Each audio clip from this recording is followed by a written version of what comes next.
I'm Steve. And I'm Les. We're recently back from Gen Con, and we played another game that we're featuring for our next Sip and Play. Les, tell us about it. So we played the 1 to 4 player game, Aqua.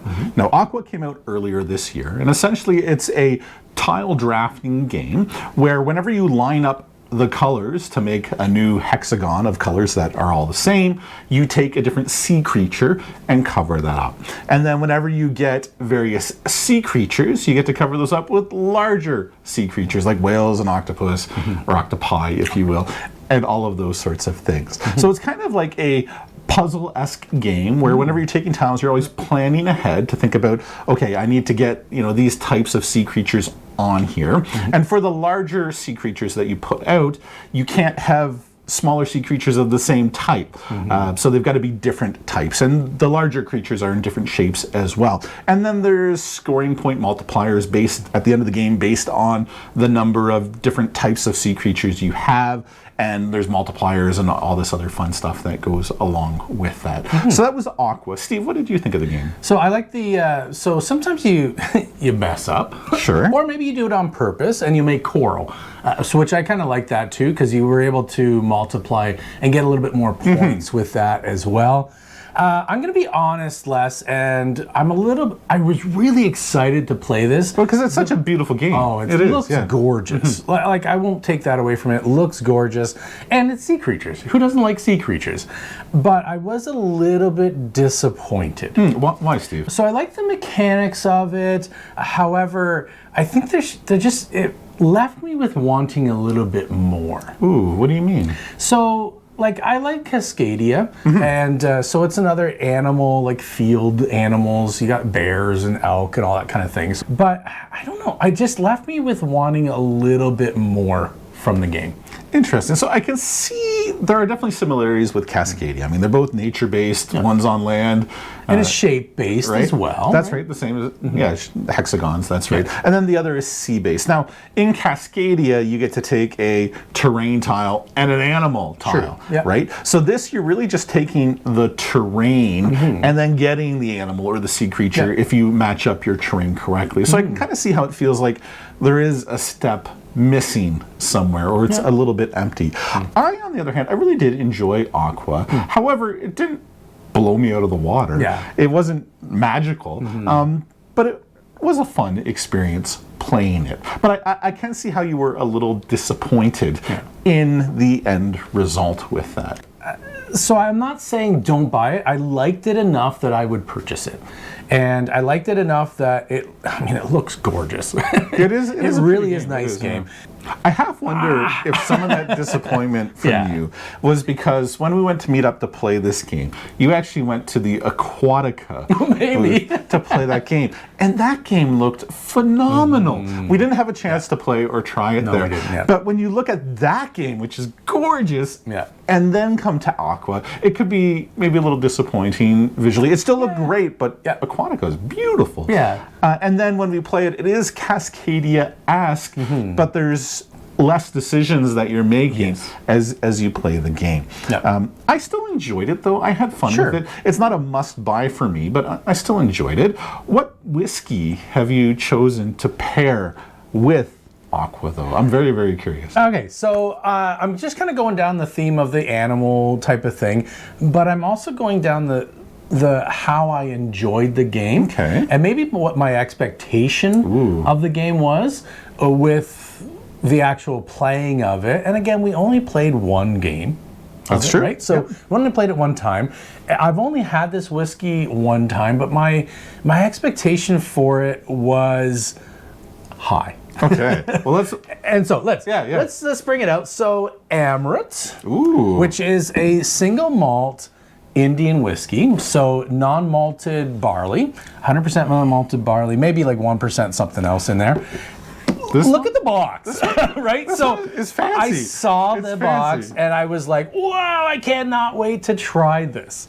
It looks amazing. I've actually heard some really good things about Amrut, and I've had a couple others. It's got its own glass. Like, come on. Yeah. Which is what we're going to use to enjoy and do a tasting with this right now. I was a bit disappointed with the first time that we tried this. And usually neck pours, you get a little bit, I guess neck pours can go one way or the other. So neck pours is what I mean from the first pop. Ooh, okay. And you try that little bit that kind of gets you down so to you the pour what's bottom in the of neck. the That's yeah. a neck pour, okay. And it can actually, it's funny enough, it can actually taste a lot different than what the rest of the bottle tastes like. Once the rest of the bottle has a little bit of air in it, it does change the complexity and the flavor to it a bit. So perhaps the next time we've tried this, it'll be a little bit different. But I saw the box.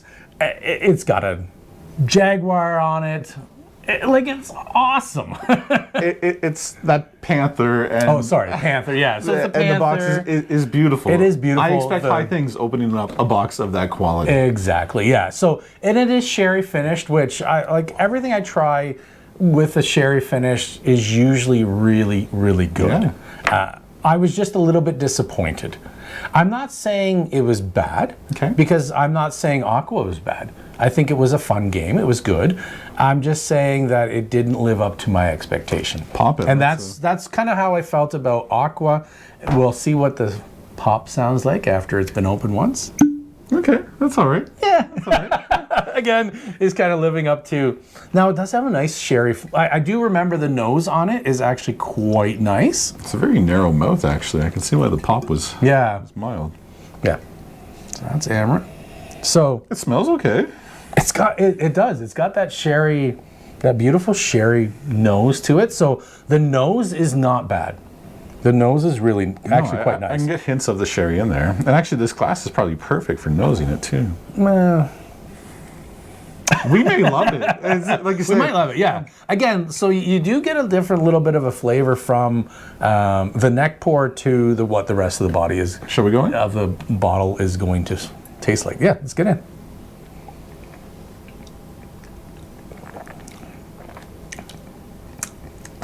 I'm left wanting more. It's still a little flat. It is. However, flat's a good way to describe it. The initial taste is quite nice. I like the mouth feel behind it, but then the flavor just dissipates and it's gone. Yeah, I think that's part of the problem with it. The nose is beautiful. It's got, again, it's that sherry nose, so it's a little bit sweet. You get a little bit of dried fruit. You get some of that citrus notes. And then my problem with it is that I taste it, and it doesn't live up to the nose. Yeah, it doesn't, no. It's gone. You're gonna say, you took the words out of my mouth exactly. I was gonna say that exact thing. It's gone. Now it smells great. The taste of sherry when it first hits your mouth is great as well. Yeah. But it does. It's gone. It's just gone. It disappears. Yeah. It leaves me wanting something else. Yeah, it leaves me wanting a little bit more. Yeah, that's right. Absolutely. So is it terrible? No. No. I wouldn't say it's terrible. It's not the worst whiskey I've ever had. I enjoy it. It's still good. It's just not great. Yeah, I think your expectation of it has to be accurate. So my expectation was a little bit high. Actually, it was quite high. Once you see the box, I mean, it's beautiful. Like, look at the box. Even it's the awesome. bottle. It looks the bottle awesome. is And the gorgeous box, as well. Yeah, exactly. It's got nice little glasses that go with it. So my expectation was high, and it just runs flat. I think flat's a good way to describe it. Just like Aqua, there's nothing really wrong with it. It's an okay game. Amrut, there may be a few little things wrong with it, but it's still good. It's okay. It's okay. Yeah, and actually, funny enough, so I looked up the price point on it, and the price point is where it should be for a bottle of its caliber. Do you remember what the price was? It's like around $100, $110 See, to Canadian. Me, $100 or $110 Canadian, I do want something better than this. Like, you think about something like a Laws or a Boulder, they're right around in that price range, maybe even a little bit cheaper, but you get more flavor, more bang from those bottles than you do for this. Yeah.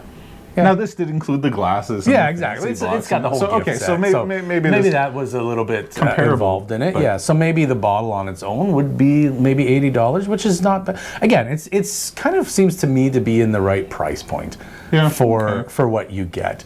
So I think we've learned a valuable lesson today. And that is, if you're going to play the 1 to 4 player game, Aqua, you want to pair it with the Amrut Bagheera Sherry Cask Finished. My name is Les. And I'm Steve. And this is Tabletop Tastings. That it is. Have a great day. Yeah. Still all right. Yeah. At least it's got the sherry notes to it. The flavor that Without the sherry, it would be like... the flavor that is there is good. There's just not a Funny, huh?